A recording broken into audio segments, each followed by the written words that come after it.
નમસ્કાર મિત્રો, ગુજરાતી સાહિત્યની પેપર સિરીઝમાં આપનું સ્વાગત છે। આજે આપણે પેપર નંબર 7નું પેપર સોલ્યુશન કરીશું અને નર્મદ યુગમાં જે આપણે આગળ પહોંચ્યા છીએ એ આગળ આજે કવર કરીશું। તો સ્ટાર્ટ કરીએ આજનો લેક્ચર। આ તમને પીડીએફ હું ગ્રુપમાં આપીશ, જેથી કરીને તમે શેર કરો તો અહીંયા લિંક પર ક્લિક કરીને વિડીયો જોઈ શકાશે। બીજું એ કે આ કમ્પલસરી હું હર વખતે કહું છું કે ભાઈ ગુજરાતી સાહિત્ય કરવા માટે મેક્સિમમ રિવિઝન મોસ્ટ ઇમ્પોર્ટન્ટ છે, કેમ કે રિવિઝન કરેલું હશે તો જ કામ આવશે, બરાબર। અને આપણે અત્યાર સુધી જેટલા યુગ કવર કર્યા તો તમે બધા જોઈ શકો છો એમાં આઉટપુટ કે ભાઈ કેટલું ઇમ્પોર્ટન્સ છે। તો સિનિયર ફાર્માસિસ્ટનું પેપર છે 7/1/2020નું। તો અંદર જોઈએ શું શું પૂછ્યું છે। તો પહેલો પ્રશ્ન પૂછ્યો છે, ગુરુ કીધા મેં ગોકુળનાથ, ઘરડા બળદને કાલીનાથ કૃતિના રચયિતા જણાવો। તો મિત્રો આજનું પેપર જે આપણે જોઈશું એમાં બધી વસ્તુ તમે નોટ પેન લઈને જ બેઠજો। આગળ આપણે જે કાંઈ યુગ કવર કર્યા છે એની અંદર એડ કરવાનું જ રહેશે, એટલે તમને ખબર પડે કે કેટલું ઇમ્પોર્ટન્સ છે। પ્લસ બીજું એ કે છેલ્લા 2 થી 3 પેપરમાં તમે જોઈ શકો છો કે ભાઈ મધ્યકાલીન યુગ, ભક્તિ યુગ જે છે, બરાબર, નરસિંહ મહેતા પ્રેમાનંદવાળો, એમાંથી જ મોસ્ટલી ક્વેશ્ચન પૂછ્યા છે, બરાબર। હવે સપોઝ કે 6 ક્વેશ્ચન પૂછે તેમાંથી 4 તો આ મધ્યકાલીન યુગના જ પૂછે છે, તો આપણે એ યુગ ઉપર થોડોક વધારે ભાર રાખશું, ટેસ્ટમાં બી એ યુગ ઉપર વધારે ભાર રાખશું અને એવી રીતે મટીરિયલ બનાવશું જેથી કરીને એક્ઝામમાં પૂરા માર્ક કવર થઈ જાય, બરાબર છે। તો અહીંયા શું આવે છે, અખો। તો અખાની અંદર આપણે જોઈએ તો ત્યાં આ લાઈન મેં ક્યાંય લખાવેલી નથી, તો પંક્તિમાં એક આ લાઈન એડ કરજો, કેમ કે હવે આ ઇમ્પોર્ટન્ટ વસ્તુ થઈ ગઈ છે અને રિપીટ 100% ક્યાંક ને ક્યાંક તો થશે જ। આપણે GSSBનો ટ્રેડ જોઈ લીધો બધાએ, બરાબર છે। તો આગળ વધીએ, અહીંયા આખો આવશે આન્સર।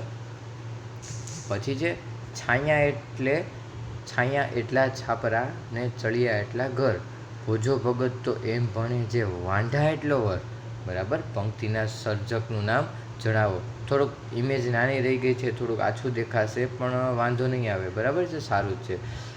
તો અહીંયા આન્સર શું હોય છે, કવિ દલપતરામ। તો દલપતરામ આપણે જે કર્યું મધ્યકાલીન યુગમાં લાસ્ટ દલપતરામ કવર કર્યા હતા, સોરી દયારામ, બરાબર છે। તો દલપતરામ આપણે જ્યાં કવર કર્યા ને ત્યાં આ વસ્તુ એડ કરી નાખજો કે ભાઈ આ પંક્તિ કોની છે, દલપતરામની, સર્જક આવે છે દલપતરામ। તો અહીંયા શું આવશે, આન્સર ઇઝ એ। તો આ વસ્તુ દલપતરામમાં એડ કરીને લખી નાખજો। બીજા ઘણા આધુનિક યુગના એના ક્વેશ્ચન છે, મેં અત્યારે અલગ રાખી દીધા છે, જ્યારે આપણે એ કવિ કરશું ત્યારે આપણે કવર કરીશું। પછી અહીંયા છે કથ્યું કથે તે સાનો કવિ, એ ઉક્તના રચયિતાનું નામ જણાવો। તો શામળ ભટ્ટ આપણે કવર કર્યા। શામળ ભટ્ટ શું હતા એ કોમેન્ટ સેક્શનમાં મને તમે જણાવજો, બરાબર છે। આપણે જે જોયું ને ગરબા ગરબી ને પદ્ય ને ચાપખા ને કોના કયા છે, એની અંદર શામળ ભટ્ટનું શું હતું એ મને તમે કોમેન્ટમાં જણાવજો, બરાબર છે। તો અહીં આન્સર શું આવશે, answer is C, Shamal Bhatt. જો આ વસ્તુ નોટ ડાઉન કરીને રાખવી પડશે, કેમ કે આપણે બી ભાઈ પહેલી વાર મટીરિયલ બનાવીએ છીએ ને, તો કવિમાં તો ઢગલું બધું છે રિવિઝન કરવાનું, વાંચવાનું, તો શું કરવું શું ન કરવું એ કેમ ખ્યાલ આવે, તો કે પેપર સોલ્યુશન કરાય ઉપરથી, બરાબર છે। તો આ બસ વસ્તુ બધી એડ કરી દેજો। આપણે જ્યારે આ સિરીઝ આખી કમ્પ્લીટ થશે પછી જકાસ સારું એવું મટીરિયલ તૈયાર થઈ ગયું હશે, જેથી કરીને તમે એક્ઝામમાં એ રિવિઝન કરીને માર્ક કવર કરી શકો, બરાબર છે। પછી છે કઈ કૃતિ અખાની નથી। હવે અખાની કૃતિમાં યાદ કરાવો તો પંચીકરણ ને અખો ગીત મેં કરાવેલા છે, બરાબર। અહીંયા તમે જોઈ શકો છો, આપણે જ્યારે અખો કવર કર્યો હતો એની અંદર જુઓ અહીંયા પંચીકરણ અને અખો ગીત પ્લસ સંવાદ છે, પણ કયા સંવાદ છે, ગુરુ શિષ્ય સંવાદ છે અને કૃષ્ણ ઉદય સંવાદ છે, બરાબર। તો અહીંયા તમે જોઈ શકો છો સ્ક્રીન ઉપર કે ભાઈ ઉદ્ધવ સંવાદ છે, બરાબર છે। પહેલામાં શું હતું, ગુરુ શિષ્ય સંવાદ, બરાબર, અને કૃષ્ણ ઉદય સંવાદ। અહીંયા શું છે, ઉદ્ધવ સંવાદ પ્લસ પંચીકરણ તો આપણે અખામાં જોઈ લીધું છે, અખો ગીતે જોઈ લીધું છે। એ આન્સર ડી આવે છે, શું કીધું છે, અખાની નથી। તો આ અખાની નથી, બરાબર છે। તો આ બંને તો આપણે લખેલી છે, તો 12 મહિના આપણે એડ કરી દઈશું અખામાં, જેથી કરીને અખાની આ ત્રણેય પંક્તિ થઈ જાય। હવે એક્ઝામમાં ક્યાંય પણ પૂછે કે 12 મહિના કોની છે, અખો ગીત કોની છે, પંચીકરણ કોની છે, તો ખબર પડે અખાની છે એવું। હવે GSSBનો ટ્રેડ આ જ છે ને આવી જ રીતે બધું પૂછે છે, તમે જોઈ શકો છો પણ, બરાબર છે। તો આન્સર શું આવશે, આન્સર ઇઝ ડી। પછી છે ભક્ત કવિ દયારામની કૃતિ જણાવો, બરાબર। દસમ સ્કંદ કોની છે યાદ કરજો, બરાબર, એ બી તમે કોમેન્ટ સેક્શનમાં જણાવજો। આપણે પેલું મેં ધ્રુવ મૃગને જળ પીને એવું એક શોર્ટકટ આપી હતી, એમાં દસમ સ્કંદ હતું, બરાબર છે, ગુર્જર શબ્દ આપ્યો હતો ને એવું મેં તમને શીખવાડેલું છે. તો એ બી કોમેન્ટ સેક્શનમાં જણાવજો કે કોણ છે, દસમ સ્કંદમાં શું આવે છે, કોની છે, એ બધી ડિટેલ એની જણાવજો, બરાબર છે. હવે ભક્ત કવિ દયારામની કૃતિ જણાવો. તો અહીંયા ભક્ત કવિ દયારામ તમે જોઈ શકો છો, ત્યાં આપણે કૃતિ કીધી છે તો રસિક વલ્લભ એડ કરી શકીએ. શું કામ? તો કે અહીંયા રસિક વલ્લભ આવે છે, બરાબર. આવી તો દયારામની ઘણી બધી કૃતિઓ છે. આપણે કઈ કરવી? તો કે એક્ઝામમાં પૂછાય એ બધી યાદ રાખવી. બીજી તો તમે ઢગલો યાદ રાખવા જશો તો બી કન્ફ્યુઝન થઈ જશે, બરાબર. રસિક વલ્લભ, બરાબર. તો અહીંયા આન્સર શું આવશે? આન્સર ઇઝ એ. પછીનો ક્વેશ્ચન છે, ગિરનાર ખાતેના સમ્રાટ અશોકના શિલાલેખને કયા મહાન કવિએ શૈલ કણ તરીકે બિરદાવ્યો છે? તો આમાં આન્સર શું આવે છે? નન્હાલાલ. મોસ્ટલી કોઈને ખબર નહીં હોય, બરાબર છે. અને એવું ક્યાંય કવિ નન્હાલાલની અંદર પણ એક્સપ્લેન કરેલું નથી, બરાબર છે. આપણે તો શું માર્ક લાવવાના છે, પીએચડી આના ઉપર તો નથી કરવાનું, બરાબર છે. તો કવિ નન્હાલાલમાં એડ કરી દેજો કે ભાઈ ગિરનારના ખાતેના સમ્રાટ અશોકના શિલાલેખમાં શૈલકર્ણ તરીકે એને ઉપમા આપેલી છે. કોણ છે? કવિ નન્હાલાલ. આન્સર ઇઝ ડી, બરાબર છે. આ વસ્તુ યાદ રાખજો બધા. અને તમે અત્યાર સુધીના સાહિત્યના પેપરમાં બધા જોઈ શકો છો કે ભાઈ મધ્યકાલીન યુગ પ્લસ જ્યાં નન્હાલાલ છે, ઉમાશંકર જોશી છે, ભાઈ 4-5 કવિ આધુનિક યુગના, ગાંધી યુગના આવશે, એ બધા મોસ્ટલી એ જ પૂછાય છે. તો લગભગ 25 થી 30 કવિ થતા હોય તો એટલા કમ્પ્લીટ કરી લો એટલે સાહિત્યમાં લગભગ 80% માર્ક તો તમારે આરામથી કવર થઈ જશે, બરાબર છે. છતાં કોઈને કંઈ ડાઉટ હોય તો મને કોમેન્ટ સેક્શનમાં કહેજો. આપણે નર્મદ યુગ ચાલુ હતો, પણ નર્મદ યુગ આજે આપણે કમ્પ્લીટ કરી દઈશું અને આવતા લેક્ચરથી આપણે સાક્ષર યુગ અને ગોવર્ધન યુગ સ્ટાર્ટ કરીશું, પંડિત યુગ, બરાબર છે. અને આજના લેક્ચરમાં મેં 4 કવિ કવર કરેલા છે, હજુ બીજા 3-4 બાકી જ છે, પણ એના કોઈ દિવસ ક્વેશ્ચન પૂછાણા નથી તો ખોટું ઓવરલોડ થાય ને. નથી પૂછાતું તો શું કામ અત્યારે શીખવું જોઈએ, બરાબર. જ્યારે પૂછાશે એના ક્વેશ્ચન આવશે ત્યારે હું એ કવિ કવર કરાવી દઈશ. એટલા માટે 3-4 કવિ મેં નથી લીધા અને જે 2-3 મેઇન છે એ અત્યારે નર્મદ યુગની અંદર બાકીના છે એ અહીંયા કમ્પ્લીટ કરાવી દઉં છું, જેથી કરીને આજે નર્મદ યુગ કમ્પ્લીટ થઈ જશે, બરાબર છે. એમાંના એક છે મહિપતરામ, રૂપરામ, નીલકંઠ. ખાસ મિત્રો આમાંથી પ્રશ્ન પૂછાય જ છે અને યાદ રાખવા જેવી બાબતો ઘણી બધી છે. જન્મ ક્યાં છે? સુરતમાં, બરાબર છે. મહિપતરામ, રૂપરામ પરદેશ ગમન અંગે જ્ઞાતિ બહિષ્કારના શસ્ત્રો સામે ઝઝૂમ્યા હતા. હવે એક્ઝામમાં તો એવું નહીં પૂછે કે ભાઈ જ્ઞાતિ બહિષ્કાર સામે કોણ લડ્યું હતું, બરાબર. એવા ક્વેશ્ચન તો નહીં આવે. આ તો એક ઇન્ફોર્મેશન છે જનરલ, કે યાદ રહી જાય તમને, એટલા માટે આ વસ્તુ યાદ રાખવાની છે. અહીંયા છે ને એ કે શું છે, મહિપતરામ, રૂપરામ એ રાષ્ટ્રગોફ્તર જેવા સામાયિકમાં સુધારા વિષયક લેખો લખી સમાજ સુધારાના કાર્યો કર્યા હતા. એક્ઝામમાં પૂછાઈ શકે કે ભાઈ રાષ્ટ્રગુપ્તર કોનું સામાયિક છે? તો કોનું છે? મહિપતરામ, રૂપરામ, નીલકંઠ. અહીંયા તમે ઇમેજ એની જોઈ શકો છો. પછી શું છે? ઓકે, તેઓએ ગુજરાત શાળાપત્રની સ્થાપના પણ અમૂલ્ય ફાળો આપ્યો હતો. પ્લસ હવે મહિપતરામ, રૂપરામ, નીલકંઠમાં છે ને ઘણા વ્યક્તિત્વ ઉપર, ચરિત્રો ઉપર લખેલું છે ઘણું બધું. તો એમાંથી પૂછાયેલા બી ક્વેશ્ચન છે, જોડકામાં બી આવે છે. અને એ વસ્તુ યાદ રાખજો ખાસ કે ભાઈ ગુજરાતી ભાષાનો સર્વપ્રથમ જીવનચરિત્ર, બરાબર, સર્વપ્રથમ જીવનચરિત્ર કરશનદાસ મૂળજીનું ચરિત્ર લખેલું હતું. કરશનદાસ મૂળજી કોણ છે, શું છે, આપણે આગળ જોઈશું. અત્યારે એક વસ્તુ યાદ રાખજો કે જીવનચરિત્ર લખેલું છે કોના ઉપર? કરશનદાસ મૂળજી ઉપર. પ્લસ પ્રથમ પ્રવાસ વર્ણનનું પુસ્તક લખનાર ઇંગ્લેન્ડમાં મુસાફરી 1862, બરાબર છે. આ વસ્તુ ખાસ યાદ રાખજો, મોસ્ટ ઇમ્પોર્ટન્ટ વસ્તુ છે. આ જે રેડ લાઇન અહીંયા કરેલી છે ને મહિપતરામ, રૂપરામ, નીલકંઠમાં, એ બધી એક્ઝામમાં પૂછાય જ છે, જોડકામાં બી ગમે અહીંયા પૂછેલી છે. એટલે બસ ખાસ નોટ કરીને રાખજો તમારી બુકમાં અને હાઇલાઇટ કરીને બી રાખજો. પ્રથમ પ્રવાસ વર્ણનનું પુસ્તક લખનાર ઇંગ્લેન્ડમાં મુસાફરી, બરાબર છે. પછી પ્રથમ સામાજિક નવલકથા લખનાર, સામાજિક નવલકથા સાસુ વહુની લડાઈ, બરાબર છે. પ્લસ એની કૃતિઓ તો જો ઇંગ્લેન્ડમાં મુસાફરી તો અહીંયા આવી ગઈ. પછી જો જેવી રીતે કરશનદાસ મૂળજીનું ચરિત્ર છે એવી જ રીતે એણે દુર્ગારામ મહેતાજીનું ચરિત્ર પણ લખેલું છે. હવે દુર્ગારામ મહેતાજી કોણ છે તો એ આપણે આગળ જોઈ લઈએ, બરાબર. આ બંને વ્યક્તિઓના ચરિત્ર લખેલા છે તો એ વસ્તુ યાદ રાખવાની. નવલકથામાં અહીંયા તમને મેં કીધું સાસુ વહુની લડાઈ, વનરાજ ચાવડો અને સઘરા જયસંગ. ખાસ મિત્રો વનરાજ ચાવડો યાદ રાખજો. વનરાજ ચાવડો કોણે લખેલું છે? તો કે મહિપતરામ રૂપરામ નીલકંઠ. ઇતિહાસ ઉપર લખેલા સાહિત્ય જે છે ને આગળ બીજા એક કવિ આનંદ શંકર ધ્રુવ ને કેશવશંકર ધ્રુવ આવશે ત્યાં બી આવશે, ત્યારે કન્ફ્યુઝન ન થાય. હિસ્ટ્રીના જે કાંઈ ટોપિક અથવા વ્યક્તિત્વ જે થઈ ગયા છે વનરાજ ચાવડો, એના ઉપર કોને લખેલું છે? મહિપતરામ રૂપરામ નીલકંઠે. બરાબર. પછી છે પાર્વતી કુંવર આખ્યાન. હવે આખ્યાન ભાડીને તો સીધું તમારે શું કહેવાય, પ્રેમાનંદ ને ભાલણને એવું ટીક નહીં કરી નાખવાનું. બરાબર. આખ્યાનમાં વિચારવાનું ખાસ કે કોને. ઘણીવાર આપણે ઘણાય જોયા ને આખ્યાન આણે આ લખેલું છે એમ.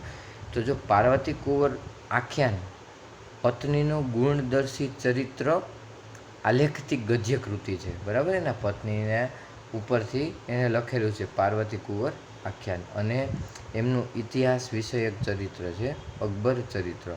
તો ચરિત્ર વ્યક્તિત્વ ઉપર લખતા એવું કોણ છે? મહિપતરામ રૂપરામ નીલકંઠ. એક છે કરશનદાસ મૂળજી જે પ્રથમ છે, એક છે દુર્ગારામ મહેતાજી પણ છે, એક વનરાજ ચાવડો બી આવે છે, અને અકબર પણ આવે છે. તો આ 4 વસ્તુ યાદ રહી જાય. આમાંથી કંઈ પૂછે તો આવડી જાય બધાને. આગળ આપણે જે આના ક્વેશ્ચન આવશે ને જે કાંઈ એમાં બાકી રહેતું હશે એ આપણે એડ કરાવતા જશું, જેથી કરીને બધાને આવડી જાય. બરાબર છે. આગળ વધીએ. હવે જો અહીંયા 2 દુર્ગારામ મહેતાજી અને કરશનદાસ મૂળજીનું નામ લીધા જ છે, તો એ બી સાથે સાથે જોઈ લઈએ. બરાબર. એટલે એમાંથી ક્વેશ્ચન પૂછાય તો આવડી જાય. તો દુર્ગારામ મહેતાજી જન્મ સુરત. બરાબર. નીલકંઠનો બી જન્મ સુરતમાં, દુર્ગારામ મહેતાજીનો જન્મ બી સુરતમાં. પણ નર્મદ પહેલાં દુર્ગારામ દ્વારા સમાજ સુધારણાનું કાર્ય શરૂ થયું. આપણે નર્મદ યુગ સ્ટાર્ટ કર્યો તો એમ કીધું ને કે નર્મદે સૌપ્રથમ સુધારાના કાર્ય, સમાજ સુધારણાના કાર્ય ચાલુ કર્યા હતા. પણ દુર્ગારામ મહેતાજી એની પહેલાં કરી જ દીધું હતું, પણ આ તો પછી બહાર પડ્યું. બરાબર છે. પછી શિષ્ટ ગુજરાતી સાહિત્યમાં દુર્ગારામ સૌપ્રથમ હતા. આ વસ્તુ મોસ્ટ ઇમ્પોર્ટન્ટ છે, યાદ રાખજો. શિષ્ટ ગુજરાતી સાહિત્યમાં કોણ પહેલાં હતું? દુર્ગારામ. બરાબર છે. દુર્ગારામ મહેતાજી. રોજનીશી રૂપે ગુજરાતમાં સભાનપણે પહેલી આત્મકથા લખવાનો શ્રેય છે. રોજનીશી કે એટલે શું આવશે? દુર્ગારામ મહેતાજી. અત્યારે તમને યાદ નહીં રહે, પણ જેટલું જાજુ રિવિઝન કરશો એટલું જાજુ યાદ રહેશે. પ્લસ ટેસ્ટ ઉપર જશો. હમણાં થોડુંક પર્સનલ ઇસ્યુ આવી ગયા હતા, જેથી કરીને લેક્ચર બધા આપણે વેબકૂફના લેટ થઈ ગયા છે. પણ ચિંતા ન કરતા, અમે ગમે એમ કરીને તમને કવર કરાવી દઈશું મોસ્ટલી. બસ તમારો સપોર્ટ ચાલુ રાખજો. અમે થોડું શેડ્યુલ ક્લિયર થઈ જાય એટલે આપણે લેક્ચર રેગ્યુલર પાછા બધા જ સબ્જેક્ટના કવર કરાવી દઈશું. બરાબર છે. પછી દુર્ગારામે સ્થાપેલી બાબત, મોસ્ટ ઇમ્પોર્ટન્ટ ક્વેશ્ચન, માનવ ધર્મસભા. બરાબર છે. માનવ ધર્મસભા કોને સ્થાપી છે? દુર્ગારામ મહેતાજીએ. તમે હિસ્ટ્રીમાં બી જોઈ ચૂક્યા હશો અને અહીંયા સાહિત્યમાં બી તમને જોવા મળશે. પુસ્તક પ્રસાર મંડળી. કૃતિની કઈ છે? રોજનીશી. તો અહીંયા તમને કીધું રોજનીશી. બરાબર છે. ધર્મ સાહિત્ય અને સમાજ સુધારાના પત્ર. સમાજ સુધારાનું કાર્ય કર્યું તો એનો પત્ર બી એને લખેલો છે. એવી રીતે ક્યાંક શોર્ટકટ યાદ રાખી લેજો. બરાબર. તો દુર્ગારામ મહેતાજી બધાને યાદ રહી જાય. આગળ વધીએ. પછી બીજું કરશનદાસ મૂળજી ચરિત્ર આપણે જોયું ને નીલકંઠની અંદર, મહિપતરામ નીલકંઠની અંદર દુર્ગારામ મહેતાજી અને કરશનદાસ મૂળજીનું ચરિત્ર. એ બંને વ્યક્તિ વિશે બી જોઈ લઈએ ને. કરશનદાસ મૂળજી. બરાબર. જન્મ સુરત. ત્રણેયનો જન્મ સુરતમાં થયેલો છે. કરશનદાસ મૂળજી તેઓને સત્યપ્રકાશ સામાયિક શરૂ કરનાર. બરાબર. સત્યપ્રકાશ સામાયિક શરૂ કરનાર. એક રાષ્ટ્રગોફ્તર, એક સત્યપ્રકાશ. આ બંને વસ્તુ યાદ રાખજો કોની છે. બરાબર. આ મહિપતરામ નીલકંઠની છે અને આ કોની છે? કરશનદાસ મૂળજીની. કૃતિ તો કે વિધવા વિવાહ. બરાબર છે. પછી ઇંગ્લેન્ડ પ્રવાસ. યાદ રાખજો ખાસ, ઇંગ્લેન્ડમાં મુસાફરી કોને લખ્યું છે? મહિપતરામ રૂપરામ નીલકંઠ.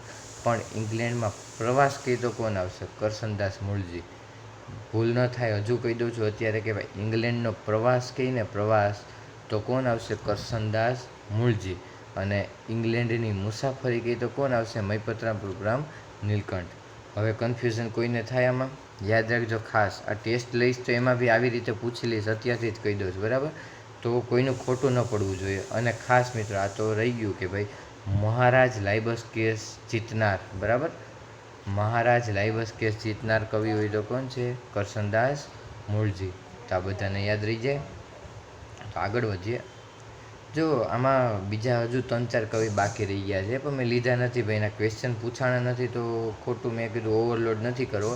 પૂછાશે ત્યારે તમ તારે કરાવી દઈશ ને કહી દઈશ કે ભાઈ નર્મદ યુગમાં આટલું એડ કરી દેજો. બરાબર છે. પછી છે રણછોડરામ ઉદયરામ દવે. ખાસ યાદ રાખજો, આ બી પૂછાય છે. બરાબર. રણછોડરામ ઉદયરામ દવે. જન્મ મહુધા ખેડાની અંદર. ગુર્જર રંગભૂમિના પિતા તરીકે એને ઓળખવામાં આવે છે. ઉપમાન ખાસ યાદ રાખવા, બરાબર છે, કોને કેવી રીતે કયા ઉપનામથી ઓળખવામાં આવે છે. અને મધ્યકાલીન યુગ મિત્રો, તમે સાહિત્ય બાયપાસ એ કરતા હોય તો મધ્યકાલીન યુગ કોઈ દિવસ બાયપાસ ન કરતા, એમાંથી રોકડા માર્ક્સ આવી જશે જો વેબપ્રૂફના લેક્ચર કરેલા હશે તો, બરાબર છે, કેમ કે આપણે ઇમ્પોર્ટન્ટ મટીરિયલ જ લઈએ છીએ એટલે.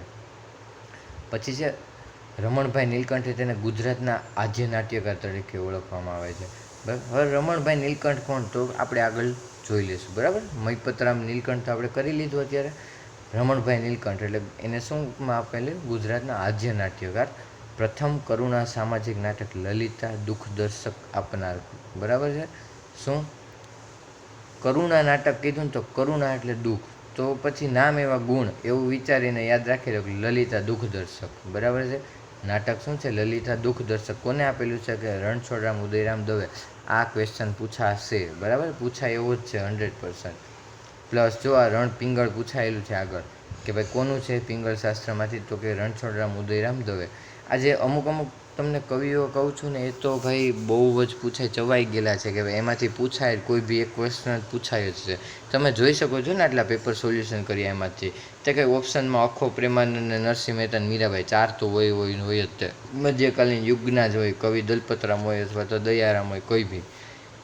બરાબર છે, એટલે ખાસ મિત્રો મધ્યકાલીન યુગ પર થોડુંક ભાર આપજો, આરામથી માર્ક કવર થઈ જશે. કંઈ ન સમજાય તો તમને કોમેન્ટ સેક્શનમાં કીધું જ છે, નંબર બી આપ્યા છે ઓપન. તમ તારે કંઈ બી ડાઉટ હોય, કંઈ બી ક્લિયર ન થતું હોય તો પૂછી લેવાનું કોઈ બી સબ્જેક્ટમાં. બરાબર છે, નાટક તો અહીંયા લલિતા દુઃખદર્શક અહીંયા કરી દીધું, નળ દમયંતી, પછી સુશીલ સુંદરી, તારામતી સ્વયંવર, જુગલ જુગારીન, જયકુમારી વિજય. અત્યારે યાદ નહીં રહી તમને, પણ જ્યારે ક્વેશ્ચન આવતા જશે, જેમ ટેસ્ટ લેતા જશો એમ તમને ખબર પડી જશે. બરાબર છે, થોડુંક લેટ થઈ ગયું છે લેક્ચર આવવામાં, પણ એડજસ્ટ કરી લેજો, આપણે તમ તારે કવર કરાવી દઈશું તમને બધું. બરાબર છે, તો મિત્રો આ થયું આજનું સાહિત્યનું પેપર. અને કોઈને કંઈ ડાઉટ હોય અથવા ન સમજાતું હોય અથવા કંઈ કમ્પ્લેન્ટ હોય તો કોમેન્ટ સેક્શનમાં આપી દેજો, આપણે સજેશન કે જે કંઈ હોય આપણે ક્લિયર કરાવી દઈશું.